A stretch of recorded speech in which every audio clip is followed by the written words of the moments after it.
Welcome back. Do you want to know how to cut the cord, but all the problems and also all the good things with Netflix when you do that? Do you want to know about Amazon's new Fire phone or the new iMac that costs less than $1,100? Stick around and we're going to go over all of that and more.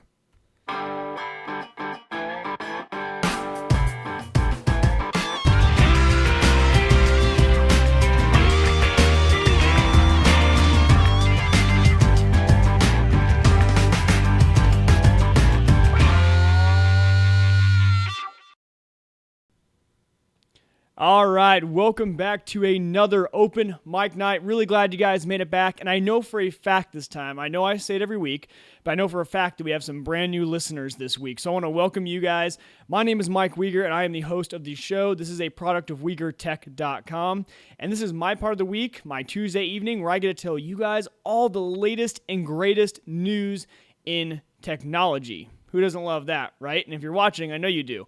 So this week, I have a lot of fun news for you guys, and I have a really fun tip of the week or pick of the week conversation to have with you guys. So stick around for that. But we're going to jump right into the news, and we're going to start talking kind of about cutting the cord.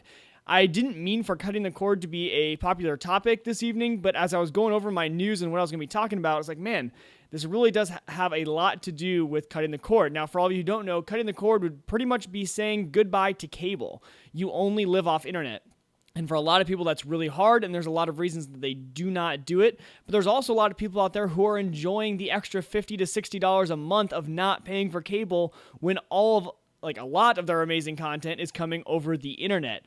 And so the first thing I want to tell you guys about Netflix, the whole news story that prompted me to talk about this, was the fact that Netflix is getting Chelsea Handler. If you guys know, she was a late night talk show person over on the E! channel. They're getting her to come over and do Netflix's own late night television show. Now, I don't know how I feel about this. I'm only a fan of one late night person. That's Jimmy Fallon. I think he's hilarious. So I don't watch too much late night show. I do watch Jimmy, but that's about it. But for people who do watch, Chelsea had a huge following apparently over on E! And this could be huge for Netflix if they can have this be a successful late night show. Now, there's a lot of questions still floating around. Is this going to be a live show? Is Netflix going to get into live programming? I don't know. Every time that it's kind of been brought up to Netflix in the past on, are you guys doing live streaming? They've kind of kiboshed it and said, no, we're not doing that. But I think that there is a valid chance that in the next few years, they will start to do some of their live shows. Now, we've seen that Netflix has had their own original content for the past few years now. Just to name a few, House of Cards, Orange is the New Black. They took over Arrested Development. And so these are shows that Netflix is putting on that are only available on Netflix. It's pretty much becoming like a cable television channel, but completely on demand, completely when we want to consume the media, which I really like. The main thing I like about Netflix's original content is that you can watch it whenever you want. They'll upload the entire season all at once. So you can totally do your binge watching like we all love to do. They will release the entire series of House of Cards at the same time, and you can watch it at your own pace whenever you want. You're not stuck on those schedules that the cable channels will give you. And so this is kind of the big story on, is Netflix going to be the next thing? Are they going to replace pretty much your cable? Are you going to be able to start cutting the cord? Now, obviously, you're not going to cut the cord and only use Netflix. You're going to use a combination of Netflix, Hulu, and most likely some other websites that you might have to go to get some other content. Not knowing, there's a lot of them out there, but some of them offer different services. So the big thing about cutting the cord, though, is can I do it? Can I get rid of cable and still have all my entertainment? And really, if you are okay with not having live sports, I would say yes in a heartbeat. I think that although you might not find all the content that you like on cable, and right away it might be hard for you to not watch some of your shows, I think that there is a ton of really, really good content on both Hulu and Netflix that you can just kind of replace all your old shows with. And really, the only thing that's holding me back from cutting the cord is live sports. I watch a ton of sports. Really, that's one of the only things I watch on my television is live sporting events, and I really do like having that.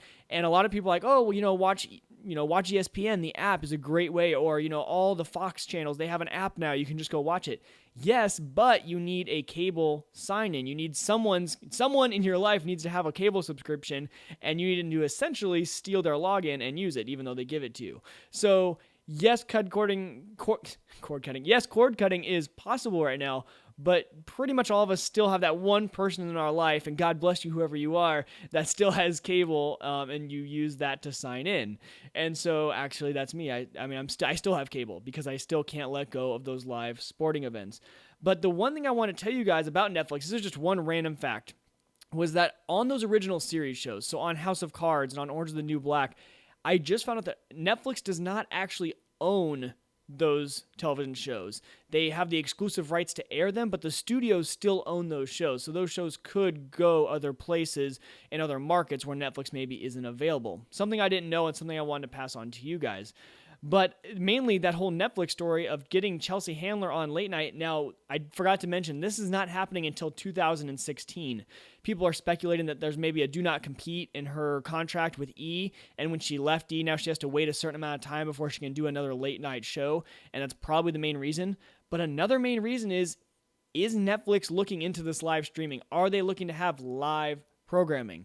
Now, this is good and bad. Now, obviously, it'll be nice to have live program at night that you could tune into, but Netflix has built their whole brand on being on demand, and so are we going back to being on a schedule?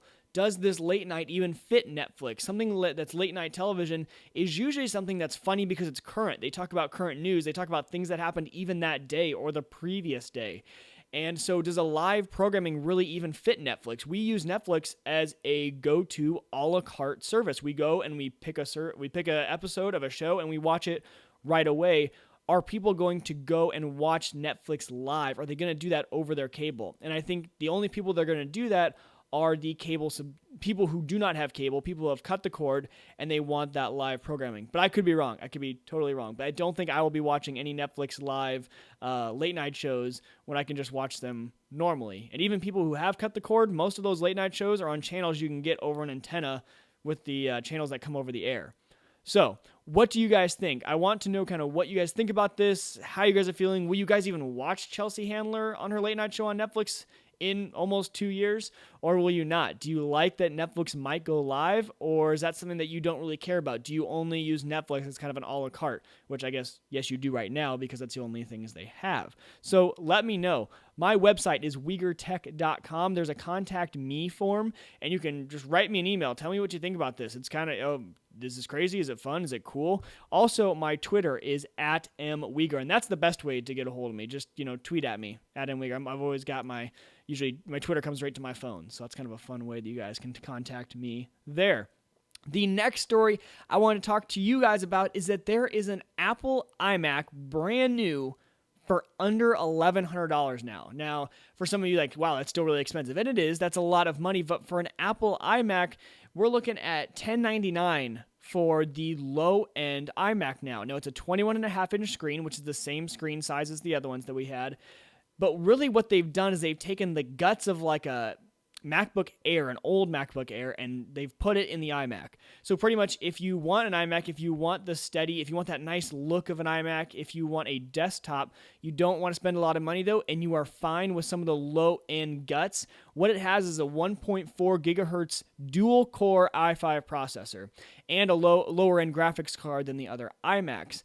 Now, when you go to the next step up with the iMacs, you start to get in the 2.1s up to 2.7 and even higher gigahertz computers. So you can see there's a large gap between this low-end iMac and kind of their next step up iMac. But it is a great, great computer for a home computer for a family. Maybe a family that doesn't do a lot of video editing. All they're using their computer for is browsing the internet, checking email, maybe letting the kids play on it every now and again. And you want just a nice desktop. You don't have to worry about the laptop. But you just want a nice, simple desktop that's affordable and something that, if you're not a power user, this could be a great, great option. So like I said, that's $1,099. They just released it on the Apple website. It's the same look as the current iMac. It's just with the different guts in it. It's got the lower end guts. But I thought that was really enticing for a certain market. Now, a lot of people are cutting it down saying, well, if I'm going to get an iMac, I'm getting an iMac because I want the power. I want all the power, obviously, or else I would have gone with a laptop. Yes and no. Some families, some people I know still love working on a desktop environment. They don't like the laptop. They don't like typing on a keyboard that's connected to their screen. First of all, for a lot of people with, wrist issues and stuff like that, that doesn't work for them. They cramp up. Some people like just having a regular desktop experience, and they don't need all the power of the high-end iMac. Now, obviously, people like me, I need the power of the high-end iMac, but for people that just want a normal desktop experience, I think it's going to be great. So that is the new iMac I want to tell you guys about. Go check it out on the Apple website. It is live right now.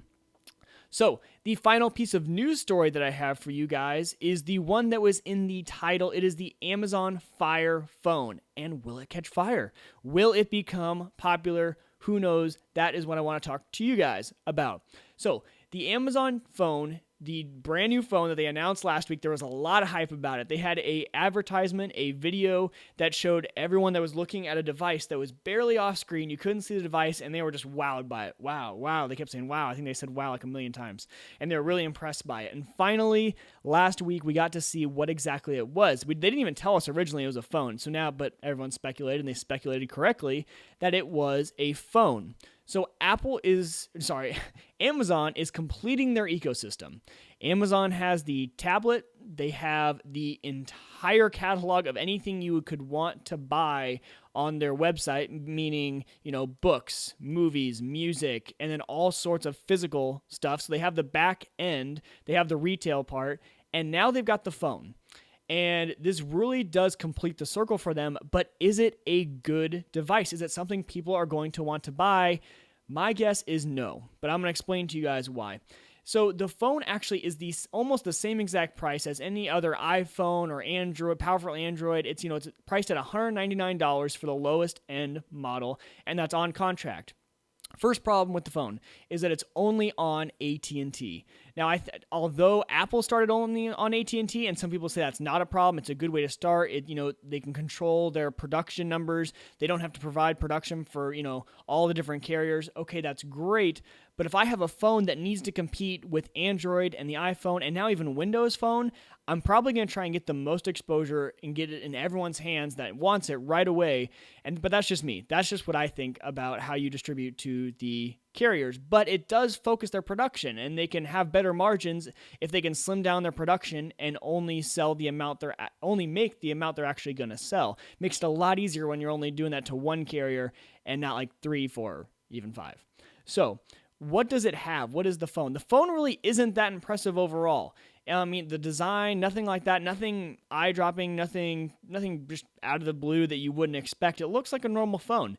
Now, it does have some really kind of weird 3D features. So as you tilt it, you can do different things with your gestures. So as you're tilting the phone, you can tilt away menus. You can, on the menu, if you tilt it, you can kind of see behind certain things. There's a lot of, I call it gimmicky things that show well in a keynote, but something that someone's really never going to use. They have a lot of those type features, but the main feature of the Amazon Fire phone, the main thing that you would be buying it for, is a service called Firefly. Now, Firefly, what that does is you can point it uses all the cameras on the phone, and you can point it at pretty much anything, and it'll link you or take you to the Amazon store where they sell that, or it gives you some more information on what you're doing. For example, I'm watching a movie, and I show the iPhone the movie I'm watching. First of all, it can obviously tell me what movie I'm watching, and it can link me out to the Amazon store if they have that available for purchase. But it can also do other things, like tell you certain actors. You can click on those actors and go in and see other movies they're in. There's a lot of really rich data that is built into Firefly. And I do have to admit, Firefly does look really, really cool. And especially for someone like me who buys pretty much everything through Amazon. I don't think I go to really brick and mortar stores anymore, except for my daily things I need, like food and toiletries and stuff like that. But anything else I need, I pretty much do buy through Amazon. And so it really would be kind of a cool service. Now, the only thing about this is it's only on this phone. Pretty much why everyone's thinking they built an entire phone around Firefly is they needed that deep integration with the operating system in order to make all of this work flawlessly. So this whole Firefly feature really just is a deep, deep connection to the Amazon store. It's a way for them to, have their phone in your hands, and everything you see, everything you are interacting with, links you out to their store so you can buy more of it and buy more of it. And we already know that Amazon, when you're on Amazon, you're already buying stuff you don't need a lot of the times. You're seeing it, you're clicking on it, and you're buying it. Well, this is just going to increase that, and more people are going to buy when they really wouldn't have before if they had any other phone. So I do have to admit that the Firefly does look really nice, but I still am not convinced that the Firefly feature of this phone is enough to make people go out and buy it, to go out and trade in their Android, to go trade in their iPhone and buy the Firefly Amazon phone. But then I got to thinking, well, maybe it's not meant for people to convert over. Maybe it's not meant for techies who already have our phone of choice. Maybe it's not meant for us. Maybe it is meant for the first-time smartphone owner who buys a lot of stuff on Amazon. Now that I can picture. I can picture someone who does not already have a smartphone, buys a lot of stuff on Amazon, and I think pretty much everyone buys stuff on Amazon nowadays. If you are, I'd say, most of the majority of the people I've talked to have at least bought something on Amazon before. Maybe they didn't know they bought it on Amazon, but they did. So maybe it's meant for the person who's never had a smartphone but buys a lot of stuff on Amazon. You don't have to be a techie person to buy things on Amazon. I know a lot of people who don't know anything about technology, but they still love to shop on Amazon. So maybe they don't have a smartphone yet. Now, obviously, my next thought, though, is that's a very, very small market. I don't think there's many people that don't have a smartphone but are willing to get one just to shop on Amazon. But you never know. People buy things for a lot of different reasons. And if I say, hey, here is a phone for you that whenever you see something that you want, just point your phone at it. If it's a movie, point at the movie. It'll tell you all about it. If you're listening to a song, just open up the phone and it'll tell you what song it is and you can buy it. They might be interested in that. It might be something that actually gets them to buy the phone. Now, the next thing that I'm not sure if it is on the Fire phone or not, but that has been on their tablets is the Mayday button. The Mayday button is a little button that you press and you are linked out to Amazon's pretty much a live one-on-one tech consultant to help you with whatever you're doing on your tablet, or in this case, it would be a phone. So if I can't figure out what I'm doing on my phone, you press the Mayday button and a hopefully friendly, tech service guy pops up on my screen and he can help me do what I need to do, and he can even draw on my screen and stuff like that. So what I'm thinking is with that Mayday button, and I've heard really good things about the Mayday button, everyone who's used it has seemed to really, really like it. Maybe this is a phone that you give someone in your life that, like I just said, doesn't have a smartphone yet, but shops on Amazon. I'm starting to think maybe older demographic of people who, if they needed to use it, could have the Mayday button right there, and they could help them through any process they needed that they need help with. So if you have a mom, a dad, a grandma, a grandpa, an aunt and uncle, or someone in your life that is like, hey, bothering you, like I need a smartphone. Do you shop on Amazon? Yes. And if they're like, well, but I get stuck a lot. I don't know how to use this phone. I don't like technology. This might be a good phone for them. I don't know. I'm trying to think of all the reasons why this could be a good phone. I'm struggling to come up with some. I didn't see the mass appeal in the Amazon Fire phone, which is odd for me because usually I see any piece of new technology and I'm all about it. I give it, the benefit of the doubt that it's going to succeed. This is the one product that I've had lately that I just didn't know how I felt about it. But just so you know, it's $199 is starting price. It goes all the way up depending on your AT&T contract, if you're up for renewal, what size of storage you want. They are offering unlimited cloud storage for all your photos and stuff like that, which is nice. And it also includes a year of Prime, which I was like, wow, that's only $100 more. So if you need a $100 phone and you want another year of Prime, that might make it worth it in itself, because Prime's $100 for most people. It's half of that if you're a student, but usually it's $100. The phone's $200, so I guess that might be a justification point on its own. I guess I didn't consider that until just now. But it does include a year of Prime. So go out and check the Amazon Fire phone. If you think it's for you, don't take my word on it. And this is another one of those moments where I want you guys to tweet at me or email me or go on my website or comment on the video and tell me what you think of it and say, Mike, you're completely wrong. This phone's going to change the game. It's going to be awesome. Amazon's going to make $1 billion on it or more, and you lose. And I'll say, okay. That's pretty cool. But that is the Amazon Fire phone, and that does it for all the news I have for you guys. But we are going to move into an entirely different conversation for my pick/tip of the week. I have had multiple people ask me, family, friends, people on the internet, ask me what is the best device to get for my TV and so that I can watch content on my TV, and also so I can like throw whatever's on my phone up onto my TV. If I'm watching something on my phone or watching something on my tablet and I want to put it on my TV, what is the best option for doing that? Or if I just want to be able to watch Netflix or Hulu or, HBO Go on my TV, what do I do? What do I get? Now, this is a very long conversation that we could get into, but I'm going to give you really my favorite two TV peripheral devices that can do this sort of thing. And I'm going to give you two different options. I'm going to ask you my first question towards anyone who asks me a question. I'm like, so if they ask, hey, what would you use? I say, are you an Apple user? And if they say yes, I'm going to say, okay, you have two options. If they say no, I'm an Android user, I'm going to say, okay, you really have one really good option for you. And so if you are an Apple customer, this is what I'm going to go with. If you have an Apple iPhone, if you have an iPad, and you use them religiously, if a lot of people in your house do, I would go, you have two options. Number one, there's the Apple TV, and number two, there's the Google Chromecast. Now, there's a big difference between, and these are my two favorite products. They're the two products I picked, the Apple TV and the Google Chromecast. I'm getting ahead of myself a little bit here. The Apple TV, the main difference between these two is the Apple TV actually can run on its own with no other devices besides the remote and an internet connection. So the Apple TV has apps like Netflix, Hulu, they have got a ton of apps now. Watch ESPN, you can rent movies from iTunes. All of that is built into the Apple TV. And so if you do really just want a device that plugs into your TV so you can watch your Netflix and your Hulu in full HD on your TV, it's going to do that by itself. Now, the other benefit of the Apple TV is if you have an Apple device, if you have an iPhone or an iPad, you can also stream what's on your screen onto the Apple TV. There's an option in most apps, and you can also just put whatever's on your screen up on the TV, but you can show photos up there. You can play Netflix through your phone to the Apple TV, which I never really got because the app's on there anyway, but you can do it. You can play videos that you took. If you took a video and you want to show your family when you get home, you can throw that video up onto the screen with an Apple TV. Now, the competing software, that's $100, keep in mind. That is $100 for the Apple TV, and it's a fantastic device. That is what I have. I have my Apple TV. I got it a while ago. But the competing device now, and it's really starting to become really, really popular, especially because of the price point, is the Google Chromecast. Now, the Chromecast is a tiny, just little HDMI dongle, plugs into your TV, and what the Chromecast does is it allows you to throw things from your Apple or Android phone, or really, I think there's a lot of different devices. I'm not sure on the full list. You can do it from your computer, from a lot of different things. You can throw pretty much whatever you want up onto your TV through the Google Chromecast.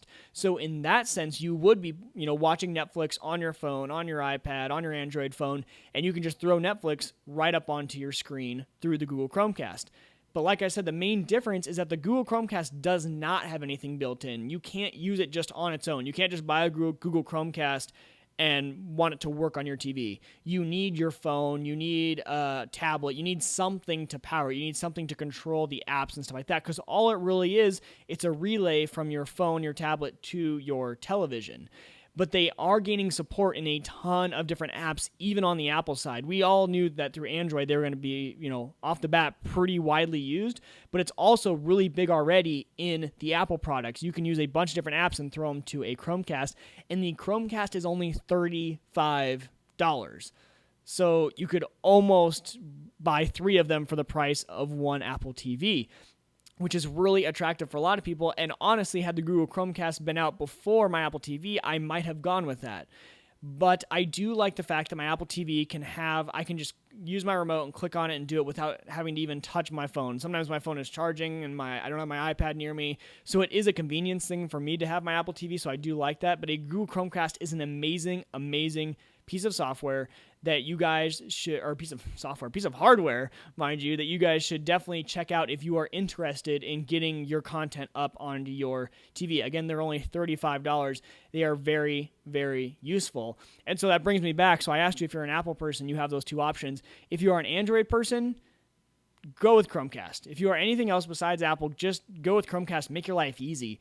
But if you're an Apple person, you have that extra option of an Apple TV. People will say, hey, what about a Roku? Rokus are fantastic. I do like them, but for me, the two that I'm going to mainly suggest are an Apple TV or a Chromecast for those two reasons. And 90% of the time, I'm going to suggest the Chromecast because it's easy, it's simple to use, and it works with almost everything. Usually I don't have to ask you what device you have, is it compatible, and all this stuff. So the Chromecast just works. I like it. And it's only $35. So that is kind of my pick or tip of the week, and it's how to throw things up on your TV. So go check those out. It's the Apple TV and the Google Chromecast. Chromecast you can order online. I think there were a few stores that were selling them. I couldn't remember, at least when they first released, they were talking about it. I haven't checked since then. But the easiest way is just to order it online through the Google store, and you can get it for $35. So that is really it for the show. I really want to thank you guys for staying tuned in. I really love talking to you guys each week, and I'm very excited to announce that we are up to 2 patrons. Last week I talked to you, we had our first one. We do have our second one. And so for those of you who do not know what I'm talking about, I am talking about patreon.com, and that's Patreon, patreon.com/WegerTech, and that is my way of being able to, if you guys want to be able to donate to me, if you guys feel that my content is worth it to you, and you want to donate to keeping my website running and keeping all this technology going, this is a way that you guys can do it. And so obviously, I'm all my YouTube videos, everything's going to stay free. I don't want to charge, and I love all of you no matter what, but I've had people ask in the past how they can donate, and this is just one more way that you guys can give back. I give back on Patreon. I follow a few shows on there, few shows that I just get a ton of content from, and I think that they are worth it, that they deserve money for what they do. And so, I donate to them. It can be as little as $1 a month. That's really, that's usually what I do. For a candy bar a month, you can help out, your fellow content creators. And I just love supporting the whole Patreon platform too. It's really cool. It's just a way for people like me who might not be big enough to get the really big advertisements or to make money off advertisements. It's ways for us to still be able to do what we do and support the shows that we do. So that is patreon.com. I said it earlier, but head over to my website. It's WegerTech.com, WIEGER tech.com. Over there, you'll find all of my content, all of my tutorials, and I am super pumped that this week I am actually getting into creating those tutorials I told you about last week. I'm going to do a few more 10-day video series tutorials, kind of like the one I did on GIMP. I really like that style of teaching. I like splitting it up into little videos, and that is going to be starting this week. So keep a watch out on my tutorials page for all those new ones. And if you don't, the easiest way is just to subscribe to me on YouTube. You're probably watching this on YouTube right now. If you're not, if you're on my website, just click the little link up above. It'll take you there, and subscribe to me on YouTube, because I'm going to start throwing out a lot of content. I'm going to have about 20 videos a month for the next 3 months here. I'm really going to try and hit the tutorial business really, really hard. Also, come back next week. I have a story that I want to talk about tonight, but I really, really want to be fully prepared on the topic for you guys, because it is a very fun, interesting topic, and it has to do with legal stuff. It has to do with just your privacy. It is the right to be forgotten on the internet, and I will just leave it at that, but come back next week, because it is going to be a very, very cool news segment. There's a lot of stuff going into this. I'm very passionate about it, because it's right up my law school alley, and it's something that I think you guys will actually really, really care about, and it's something everyone, I guarantee, will have an opinion on, because it's just that type of topic. So be sure to come back next week for that, or if you're watching this a week from now, just watch the next video in the playlist. It's as easy as that. So, like I said, these shows are weekly. They are Tuesday nights at 7 p.m. Central Time in America, in case we have anyone outside of America. I don't think we do, but we might. You never know. 7 p.m. Central Time. It's open mic night. I will see you guys next week, but until I do, tech on.